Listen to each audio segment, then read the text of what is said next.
Let's start this with a prayer. Dear Father, I thank you for this day and this opportunity to be used as a vessel to let your people know you are available, able, and ready in the name of Yeshua from Nazareth.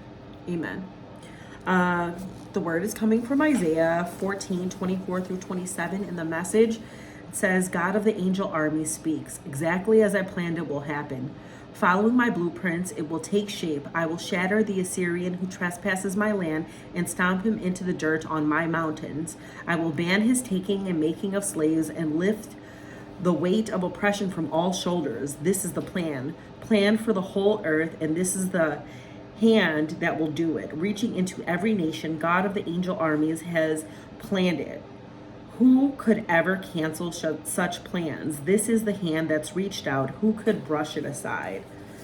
And in the Name of God Bible, the Names of God Bible, Yahweh Sabaoth is God of the angel armies. So like off the rip, like please give some respect to the Most High and his position.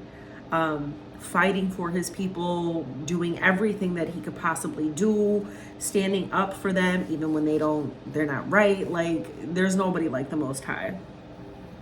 So he says, God of the angel army speaks. Exactly as I planned, it will happen. Sometimes we just go through life and it's like, oh, God really doesn't care. The Most High isn't paying attention. Yah created me to leave me. That's not it. If he notices our deconstructive behavior, thinking, degenerate lives, like we're just wasting away, there's nothing to us because we want to do things our way, there's a sense of urgency in that for him. Like my kids is drowning and he's obviously going to check his kids. And when it comes to everybody else, what did he say? I will shatter the Assyrian. And the Assyrians, they had a lot of pride, and their actions against his chosen people have prompted the Most High to react. Now, I don't know who told you that he doesn't react on your behalf, but he takes it personal when it comes to you. This relationship isn't just, I go to see him on Sunday at church, I pay a little bit of tithes and, give a little bit of extra offering every now and then. And that's about it. This is a really engaged, side-by-side relationship. Like whatever you're going through, he's there and he's going through it with you.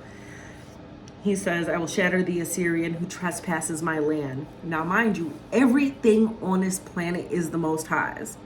Everything. How would you feel if somebody came into your crib, don't even know them, put their feet up on your coffee table, kicked back on your couch, started drinking your lemonade or whatever you got in the fridge, little snacks, started dipping into your dinner? Like, you would feel some type of way. Everything is his. And people don't get that, like, you can't get over on him. Like, ever in life. He says, whoever trespasses my land and will stomp him into the dirt on my mountains, I will ban his taking and making of slaves and lift the weight of oppression from all shoulders. Who told you you were alone? Sometimes I be feeling like I'm alone, but you know what? Like, when you got to put the helmet of salvation on, it's to remind you, like, you know who you are. Today was my first day back at work. Being off for an extra week, taking care of my sick daughter, I knew that when this year started, it was going to be something crazy. And we're only 8 days in, right? So I get to work and it's passive aggressive stuff everywhere, right? Like, and for me, it's wild when so-called Christians do it. Like, I don't understand it. Like, if but this is the difference between me and everybody else. Everybody is in it for the show and not the sacrifice. Like, a lot of people are in it for the show. Oh, I'm a Christian. I go to church, girl. I'm fasting. I'm doing this and this. But your heart is corrupt. And we can tell that by your speech and how, it's this, when you got discernment, the Most High will let you peek stuff. And some people will just be deaf to it because they're like, oh, that's just her. The intention behind it. So I'm trying to do something in the back with somebody that I'm training, and this girl comes in and she's like, that's not how you do it. But when she does it, like, she's messing up everything that I had told this girl to do. And she's looking down to the ground, like, not even making eye contact. Listen, I'm just going to keep it a buck with you. I don't know how to respond. I don't. Because it'll be checking right off the bat. I'll feel like the Most High. Where, what did he say? He said, I will stomp him into the dirt on my mountains. Like, stomping you immediately. And maybe this is what needed to happen, where, you know, this pride and these actions need to be stomped out. But I kept my composure, like, okay. People don't want to be confronted with how things have to be and the consequences that happen if they're not that way. And I'm not saying I'm doing anything crazy, outrageous. I'm someone super special, but I think this applies to all believers in your walk. Like, you're his, and he ain't gonna let nothing slide. And anybody walking around acting like an Assyrian with all that pride and them actions really trying to affect who he has chosen, he's gonna deal with it. And some people will feel some type of way where they do have the weight of this oppression on them. And it's like, oh my gosh, she said this to me. I have to be like this. Or, you know, they feel intimidated when they're on their jobs or when they're out somewhere and people are flexing this malicious Assyrian spirit.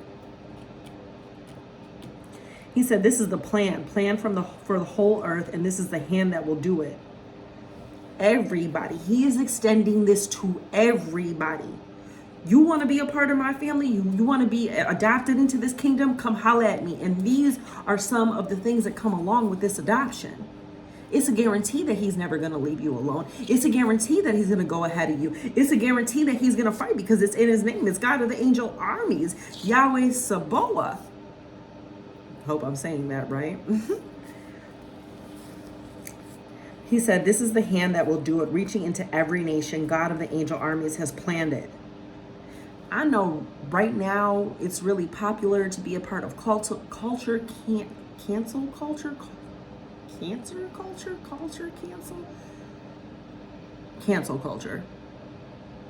But when it comes to him, it doesn't matter who you are.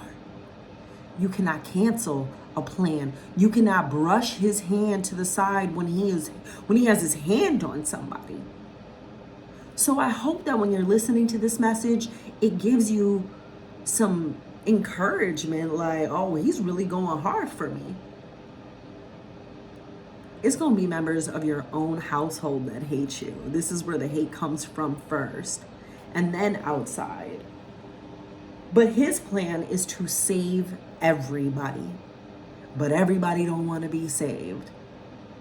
Like, they feel like it entails too much, but there's so many rewards that come along with being saved, with renewing your mind, with transforming your heart and your mind and not having a heart of stone and operating from a place of the flesh, like a heart of flesh where you're compassionate. No matter, and listen, it's coming. It is coming. Whatever those old school pastors were talking about or preachers were talking about when they were saying like it's going to be a doctrine that tickles their ears, it's already here. We have to look one way. And if he's going to go hard for us against our enemies or anybody who is trying to oppose what he is doing in us, how much more do you think he expects from us? You can't cancel it. I can't cancel it. There is nobody that can cancel his plans. There is nobody that can move his hand. There is nobody that can stop him from being the Almighty, the King of Kings. Yeah, he's the one who creates. Listen, it's going to be crazy wherever you go. And it's going to be some people that are like, nah, I rock with him. No, you're going to get kicked like a rock from him. It's a big difference. But I just want to encourage you, man. Like, he's going to fight for you. But it's a way that you need to hold yourself because you know he's fighting and you ain't got to fight them fights no more. It's hard and sometimes it gets overwhelming. But don't be discouraged. Don't get weary. Don't like, I'm tired. It ain't going to work. Holla at God.